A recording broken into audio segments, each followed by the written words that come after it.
बिस्मिल्लाहिर्रहमानिर्रहीम। अस्सलाम वालेकुम नाज़रीन, आप यूट्यूब चैनल देख रहे हैं। मैं इमरान खान हूँ।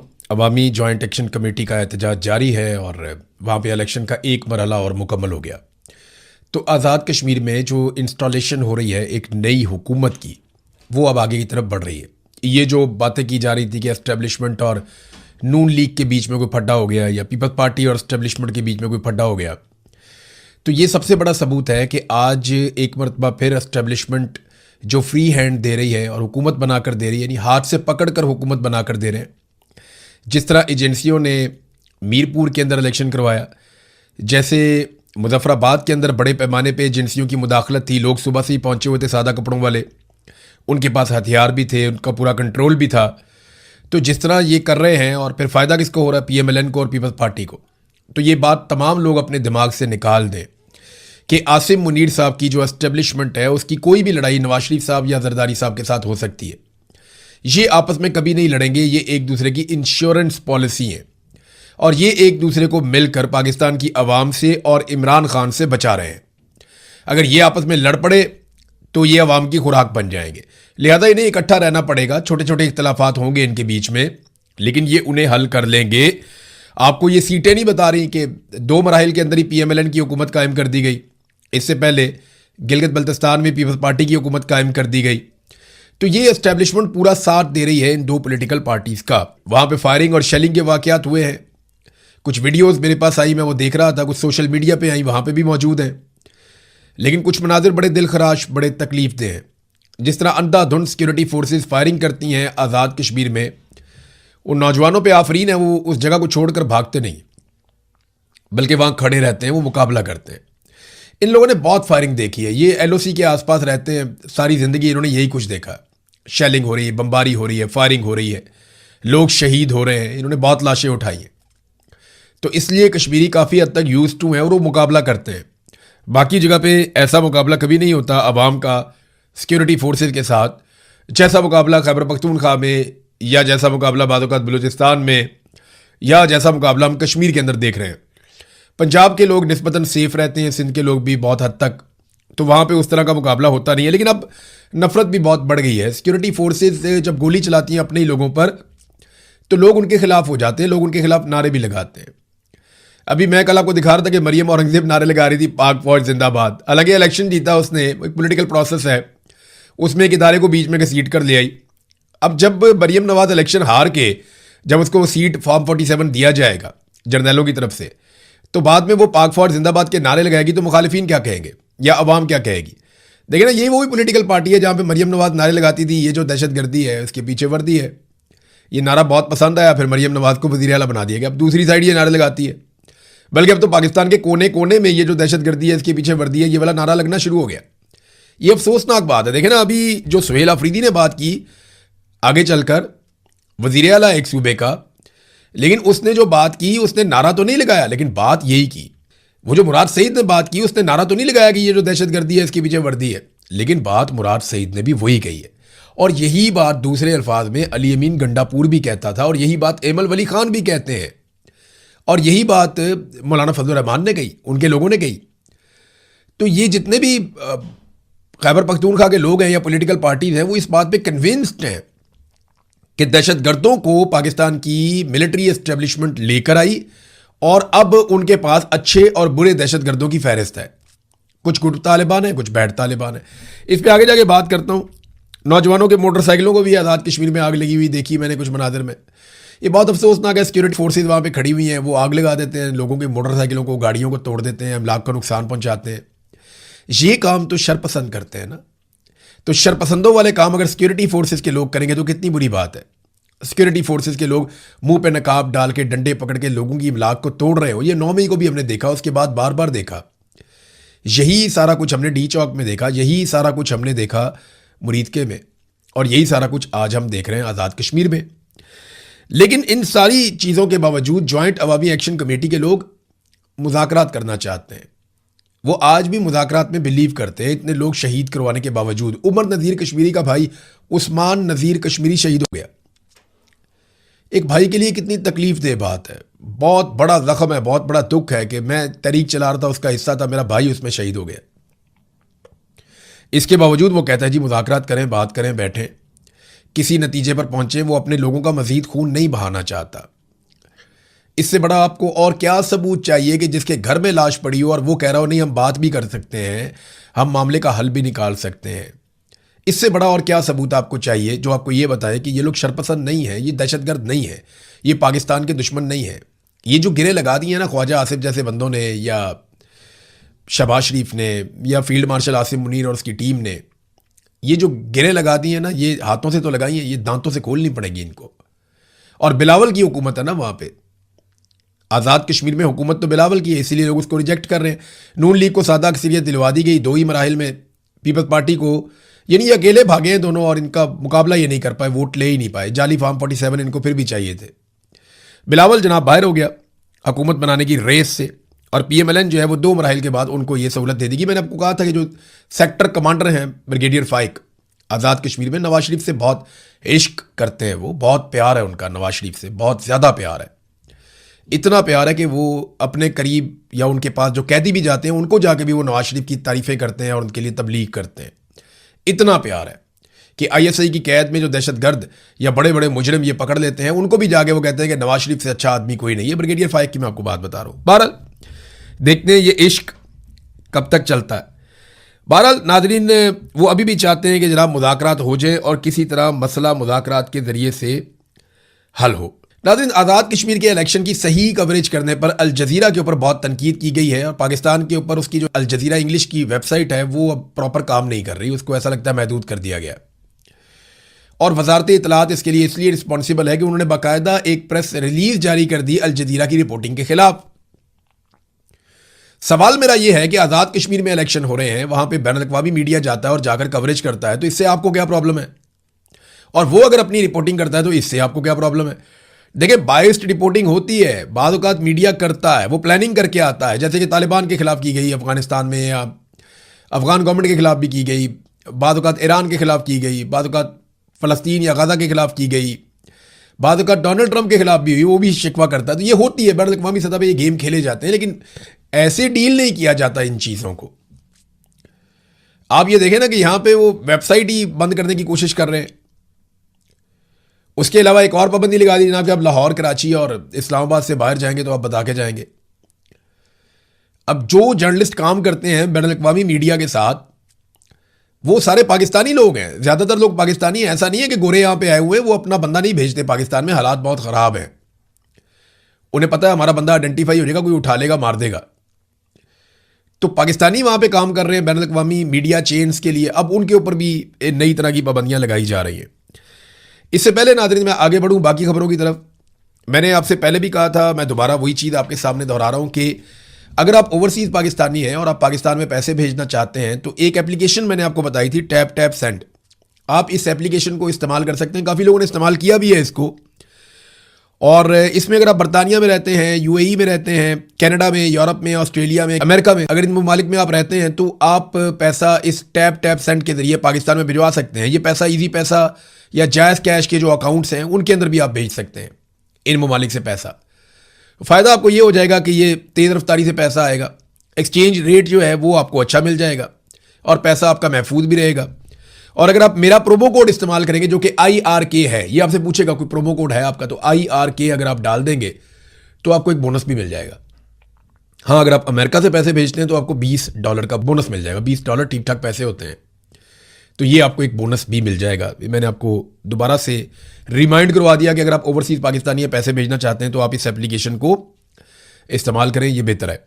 नाज़रीन, आज वज़ीरिस्तान में धमाका हो गया। कभी हंगू में दहशतगर्दी होती है, कभी पेशावर में दहशतगर्दी होती है, कभी कबल में दहशतगर्दी होती है, कभी किसी और एरिया में दहशतगर्दी होती है। लगातार दहशतगर्दी के वाक़यात खैबर पख्तूनख्वा में बढ़ते चले जा रहे हैं। क्यों बढ़ते चले जा रहे हैं इसके बारे में खुलकर कोई बात नहीं कर रहा, लेकिन मुराद सईद ने कहा कि जब भी कभी हम सवाल उठाते हैं तो दहशतगर्दी बहुत तेज़ी से बढ़ जाती है और हमारे इलाकों में मारकुटाई शुरू हो जाती है।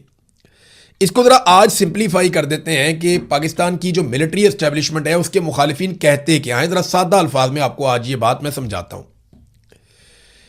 इनका यह मानना है कि पाकिस्तान की फौज इन दहशतगर्दों को कंट्रोल करती है और इनके जरिए से इस खित्ते में अपने मकासद हासिल करती है। जर्नैल इस गेम को खेलते हैं, कभी ये दहशतगर्द अफगानिस्तान में इस्तेमाल होते हैं, कभी दहशतगर्द इंडिया में इस्तेमाल होते हैं, कभी दहशतगर्द पाकिस्तान में इस्तेमाल होते हैं। तरीकाकार क्या है कि जहां पे पाकिस्तान की मिलिट्री एस्टेब्लिशमेंट जाकर बैठना चाहती है, वो वहां पहले दहशतगर्दी के वाकयात करवाती है, और जब वहां दहशतगर्दी बहुत बढ़ जाती है, आग लग जाती है, तो उसके बाद ऑपरेशन के बहाने वहां पहुंचते हैं और फिर उस एरिया पे कंट्रोल हो जाता है और फिर दहशतगर्दी खत्म हो जाती है। ये उन लोगों का मानना है। मुराद सईद ने भी ये बात की, बाकी लोगों ने भी यही बात की, अमन पासून वाले भी यही बात करते हैं, खैबर पख्तूनख्वा के वकला से आप मिले वो भी यही बात करते हैं, सहाफियों से मिले ऑफ द रिकॉर्ड वो सारे लोग यही बात करते हैं। ओपनली कहने में जरा लोग डरते हैं, वो ये कहते हैं जी कि हमें उठा लेंगे, मारेंगे, गायब कर देंगे, तशद्दुद करेंगे, जान से मार देंगे, तो हम क्या करें। अच्छा, जो बोलता है ना उसके ऊपर भी अटैक होता है। अब जो हमले हो रहे हैं, आप गौर कीजिएगा, ये हो रहे हैं उन लोगों पे जो अमन के लिए आवाज उठाते हैं। अब जो बंदा कह रहा है अमन होना चाहिए, ऑपरेशन नहीं होना चाहिए, जो बंदा ऑपरेशन के खिलाफ है, अमन के खिलाफ है, उसके ऊपर अचानक से हमला हो जाता है। जो ये कहता है कि मैं मिलिट्री ऑपरेशन नहीं करवाना चाहता, उसके ऊपर भी हमला हो जाता है। तो तालिबान अगर फौज से लड़ रहे हैं तो उनको तो फौज का ऑपरेशन सूट ही नहीं करता, तो फिर वो ऐसे लोगों पे अटैक क्यों करते हैं जो लोग ये कह रहे हैं कि जनाब ऑपरेशन नहीं होना चाहिए, और लगातार पुलिस को निशाना बनाया जा रहा है। तो जैसे जैसे 5 अगस्त करीब आ रही है, आप गौर कीजिए, पिछले चंद दिनों में दहशतगर्दी के वाकयात एक्सेलरेट हुए हैं। खैबर पख्तूनख्वा में दहशतगर्दी के वाकयात में एकदम इजाफा हो गया है, और वो हुआ जैसे ही इन्होंने अनाउंस किया पाकिस्तान तहरीक इंसाफ ने, हम बहुत बड़ा जलसा करने जा रहे हैं, फाइनल तहरीक की तरफ जा रहे हैं, हम बहुत बड़ी मूव अब चलाएंगे। इमरान खान की बहन भी निकली, वो अलग अलग जगहों पे जा रही हैं। आजकल जिन एरियाज में अलीबा खानम फिर रही हैं, अल्लाह ताला उनकी ज़िंदगी की हिफाजत करे, वो इंतहाई खौफनाक इलाके हैं। वहाँ गुड तालिबान भी हैं, बैड तालिबान भी हैं। बैड तालिबान वो हैं जिनके बारे में ये तासुर है कि वो पाकिस्तान की मिलिट्री एस्टेब्लिशमेंट की बात ही नहीं सुनते, वो कंट्रोल ही नहीं हो सकते। गुड तालिबान वो हैं जो पाकिस्तान की मिलिट्री एस्टेब्लिशमेंट की बात सुनते हैं और उनके कहने के मुताबिक कंट्रोल भी हो जाते हैं। और गुड तालिबान को लाके बसाने की बात जनरल बाजवा ने खुद पार्लियामेंट के सामने की थी। यानी वो लोग पार्लियामेंटेरियंस बैठे हुए थे इमरान खान से, ये बार बार कहते रहे कि जनाब हमने इनको लाकर बसाना है यहाँ पे, ये हमारे अपने लोग हैं। गुड तालिबान वो हैं जिनसे किसी को भी उठवाया जा सकता है, किसी को मरवाया भी जा सकता है। अली अमीन गंडापुर ने मुझे कहा, और बहुत पब्लिकली उन्होंने बार बार ये बात की, अली अमीन गंडापुर ने, कि ये जो गुड तालिबान है ना, ये फौज का खेल है, ये नहीं खेलना चाहिए। और पुलिस भी बिगड़ गई थी खैबर पख्तूनख्वा की, जनाब हमें हथियार दें, हमें इख्तियारात दें, हम जाने और दहशतगर्द जाने। हम दहशतगर्द को पकड़ते हैं, एजेंसियां आगे छुड़ा के ले जाती है, जनाब हमारा एसेट है। यानी एक बंदे को पकड़ा बम के साथ, बंदूक के साथ, दहशतगर्दी वो कर रहा था, वो जुल्म कर रहा था, उसको पकड़ लिया पुलिस ने, बड़ी मेहनत के साथ पुलिस पकड़ती है, वो एजेंसियां आगे छुड़वा के ले जाती है, हमारा आदमी है। तो गुड तालिबान ये है। बैड तालिबान वो है जो फौज की बात भी नहीं सुनता, फौज पे भी अटैक करते हैं। तो दोनों तरह के तालिबान मौजूद हैं, गुड तालिबान, बैड तालिबान। अब सुहेल अफरीदी ने कहा क्या, जरा ये आप सुने। उन्होंने कहा जी मैं पॉलिसी साजों को कहता हूं कि आप अपनी पॉलिसी के असरात का अंदाजा आपको नहीं होता। बंद कमरों में कोई पॉलिसी खैबर पख्तूनख्वा में नहीं चलेगी।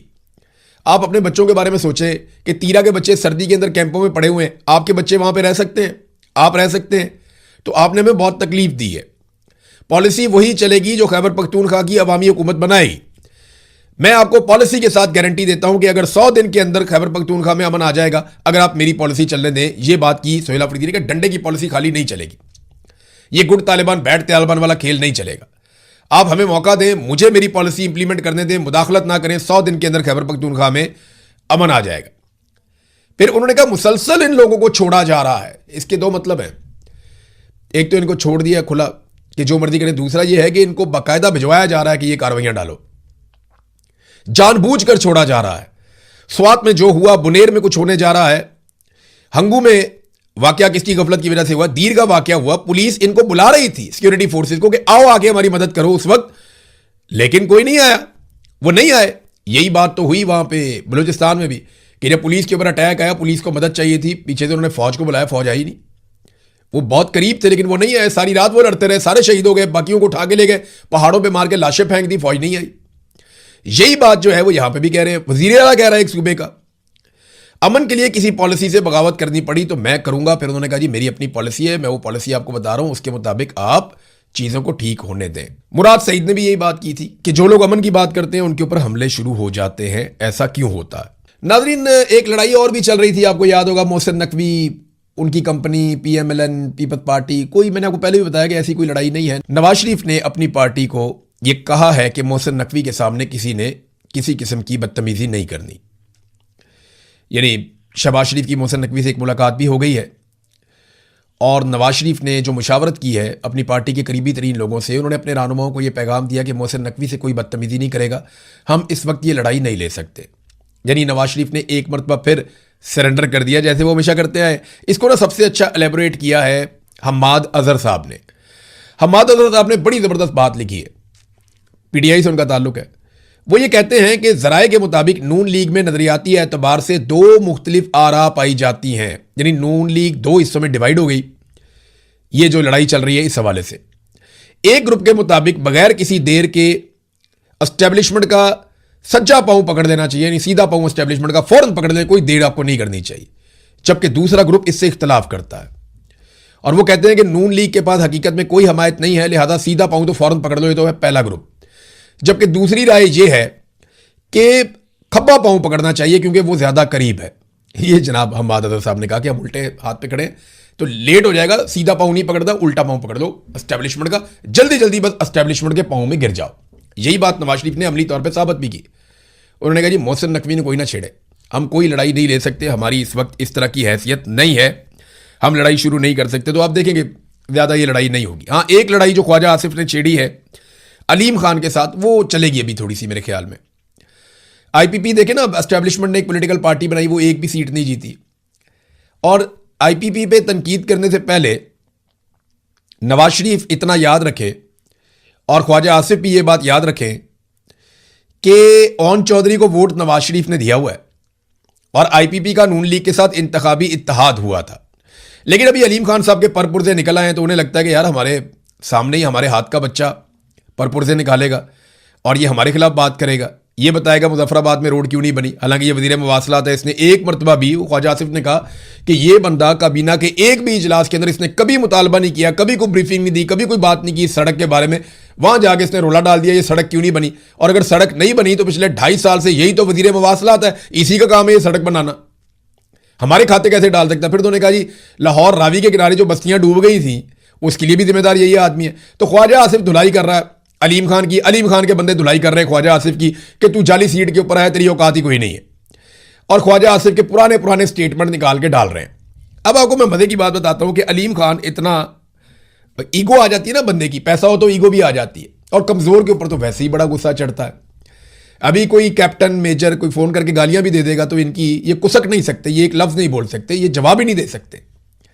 लेकिन ख्वाजा आसिफ है ना, पॉलिटिकल आदमी है, उसको गंदा करना है तो इन्होंने ना मुख्तलिफ कंपनियों से रब्ता करना शुरू कर दिया कि मुख्तलिफ सहाफ़ियों के जरिए से, मुख्तलिफ लोगों के जरिए से ख्वाजा आसिफ को अब हमने गंदा करना है, उसके पुराने क्लिप निकाल कर चलाने, उसको हमने ख़राब करना है। और बाकायदा अलग अलग जगह पे इन्होंने प्राइवेट कॉन्ट्रैक्टर्स हायर किए और उन्हें कहा, मेरे से 3 लोगों ने रब्ता किया, मेरा नंबर सबके पास ही है, 3 लोगों ने रब्ता किया। उन्होंने कहा इमरान भाई एक छोटा सा कॉन्ट्रैक्ट है। मैंने कहा जी क्या? उन्होंने कहा ख्वाजा आसिफ की मंजी ठोकनी है तो चीज़ें हम आपको भिजवाएंगे, आपने ख्वाजा आसिफ की ऐसी की तैसी फेर देनी है। मैंने कहा यार किसी के कहने के, और उन्होंने साथ में ये कहा इसमें बहुत पैसा है, इसमें बहुत पैसा है, आप बताएं कहां पे पैसा ट्रांसफर करना है, आपको पैसा मिल जाएगा, ख्वाजा आसिफ की मंजी ठोक दें आप। और ये मैं हल्फन बात कह रहा हूं, आप मुझे मैं हल्फ नहीं लेता लेकिन मैं हल्फन बात कह रहा हूं कि ये हुआ कि अलीम खान ने प्राइवेट लोगों को हायर किया और उन्हें कहा कि ख्वाजा आसिफ की आत्मा रोल दो, निकालो इसके सारे पुराने क्लिप, ये भी निकालो वो भी निकालो। तो ख्वाजा आसिफ के खिलाफ जो इस वक्त हो रहा है ना, ये एक बाकायदा पैसा लगा के की जाने वाली एक कंपेन है।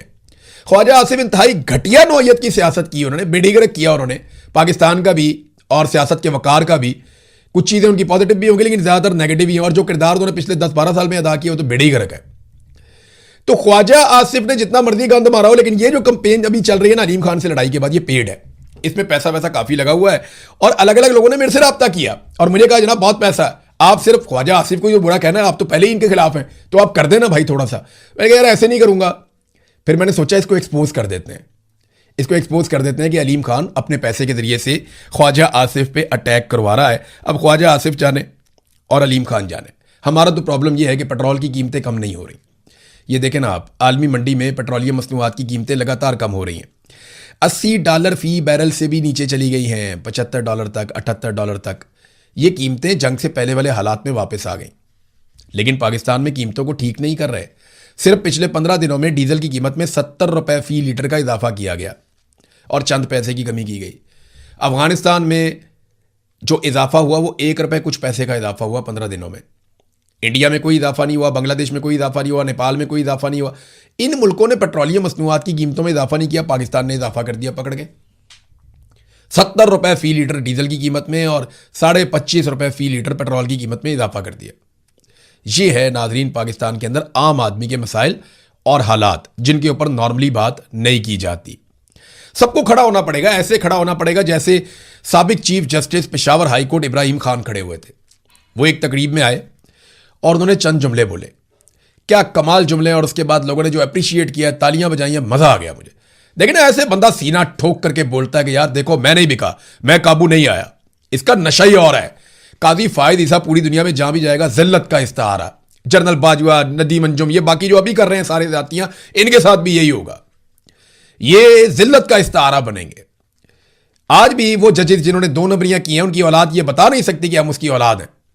कादी फायद ईसा ने जो गंद मारा, गंद घोला, जो आज ये जजेस गंद घोल रहे हैं, ये कल को अपना तारुफ करवा सकेंगे? सवाल ही पैदा नहीं होता। देखे ना कैसा शेर का बच्चा, इसको बोलते हैं काजी मुनसिफ, जो आज भी सीना ठोक कर बोल रहा है। उसने कहा जी आपने बड़ा जबर किया, बच्चों पर किया, फैमिलीज पर किया, लेकिन अल्हम्दुलिल्लाह आपके इस भाई को पूरे पाकिस्तान में कोई नहीं खरीद सका। लोगों ने बहुत तालियां बजाई। मैं चाहता हूं आप इसको सुने, आप सुनेंगे आपको फील आएगी। ये है जस्टिस जनाब इब्राहिम खान साहब, सुनिए आप इन्हें। जबर किया, अपने बच्चों पे किया, अपने फैमिली पे किया, लेकिन अल्हम्दुलिल्लाह आपके इस भाई को पूरे पाकिस्तान में कोई खरीद नहीं सकता।